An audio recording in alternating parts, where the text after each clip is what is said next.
khitan ya, kalau masyarakat umum memang mengenalnya lebih dengan khitan, nama khitan atau sunat. Tapi secara medis kita sebut dengan istilah sirkumsisi. Sirkumsisi itu sebenarnya adalah suatu tindakan yang dilakukan untuk menghilangkan sebagian ataupun seluruh dari preputium atau kulup dari penis tadi. Tujuannya adalah sebenarnya untuk agar menjaga lebih bersih sehingga menghindari resiko terjadi infeksi maupun terjadinya penyakit-penyakit akibat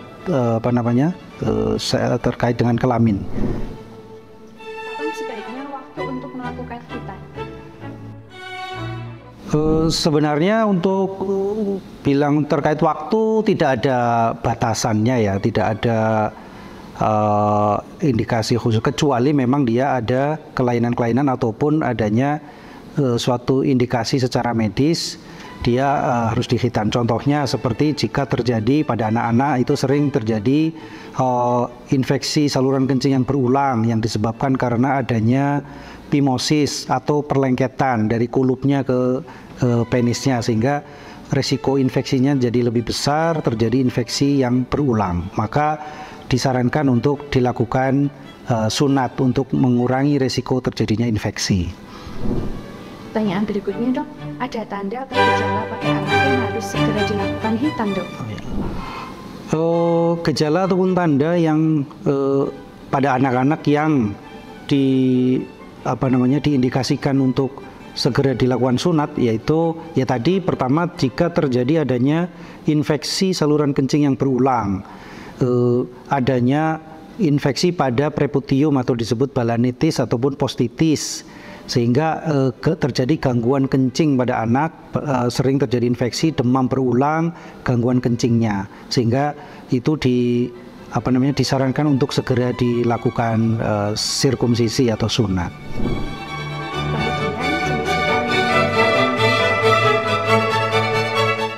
Kalau untuk jenis khitan yang paling baik, saya rasa tidak ada ya. Artinya semua tindakan itu, metode saat ini yang dipakai bermacam-macam. Banyak, ada yang metode dengan tradisional, ada juga yang metode dengan smart clamp atau dengan laser dan segala macam. Itu hanya sebuah teknik untuk melakukan sirkumsisi.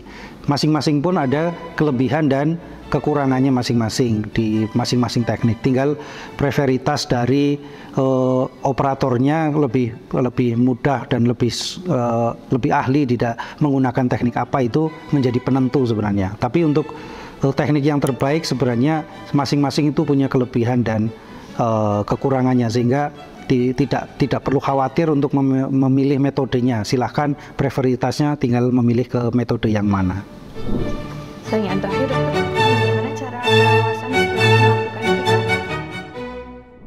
Oh ya, untuk perawatan setelah khitan saat ini sih sebenarnya sudah sangat simpel sekali ya, karena kalau dulu kalau khitan itu harus dibungkus ya, diperban dan lain-lain, sehingga untuk biasanya menjadi trauma pada anak-anak jika pada saat dilakukan pembukaan perbannya karena terjadi nyeri. Tapi untuk saat ini kecenderungannya adalah tidak perlu dilakukan dibungkus, tidak perlu ditutup dengan kasa. Biasanya perawatan terbuka langsung itu sudah dilakukan, sehingga saat ini perawatan pasca sunat sudah sangat simpel. Jadi keluarga pun bisa merawat, bisa dengan diberikan salep ataupun betadine, itu sudah cukup, tidak perlu yang harus dibungkus dengan perban.